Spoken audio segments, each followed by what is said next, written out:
Pasyal tayo sa bahay ni Jimmy. Ang bagong paggawa. Ito yun. Bago. Anong tawag dito, Jim? Nakaan? Bahay? Prefab. Prefab. Ito yung prefab house. Prefabricated. Ayos na. Prefab. Modelo, ano? So guys. So, pasok tayo sa loob. Ito yun. May lababo.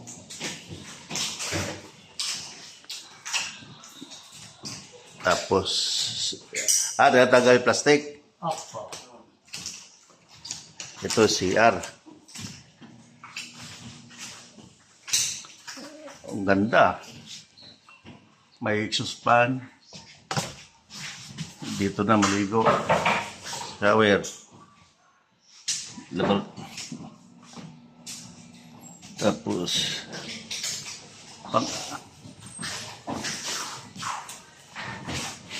parang container din, ano?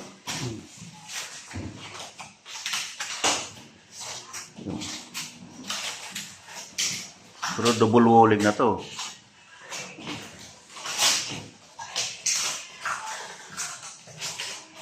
Tapos yung susi, pinto,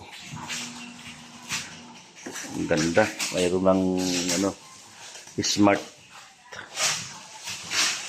lock ang tawag nito.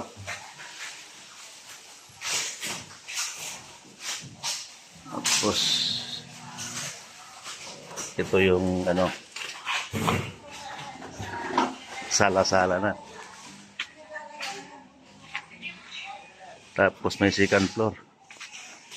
Ayan, second floor. Second floor. Akyat tayo sa second floor. Para matingnan ulit. Tripabas.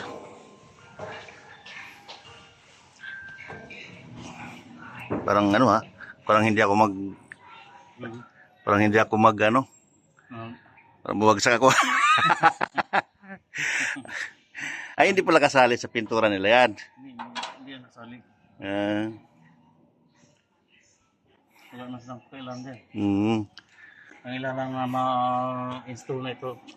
Katabi ito ng Mialta.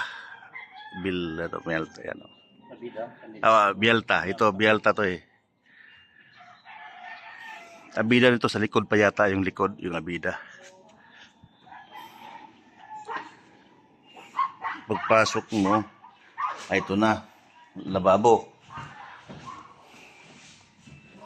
Lababo. Ganun pa rin, parang container din.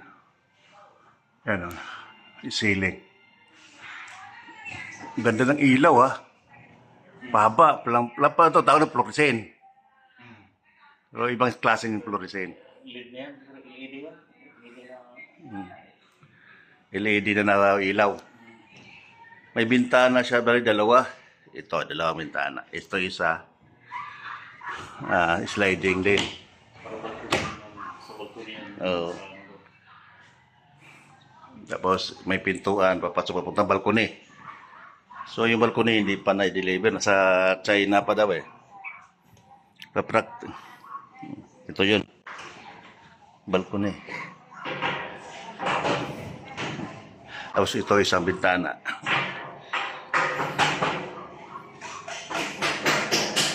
Ayan, bintana.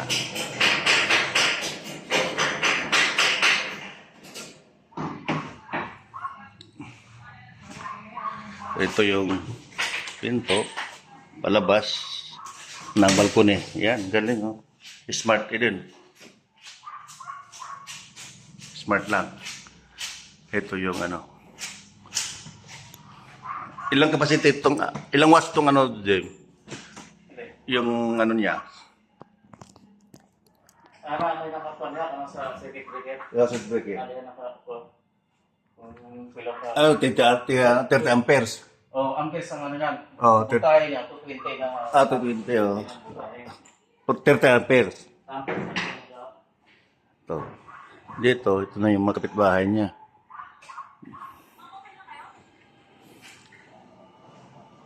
Bagong modelo. na bahay.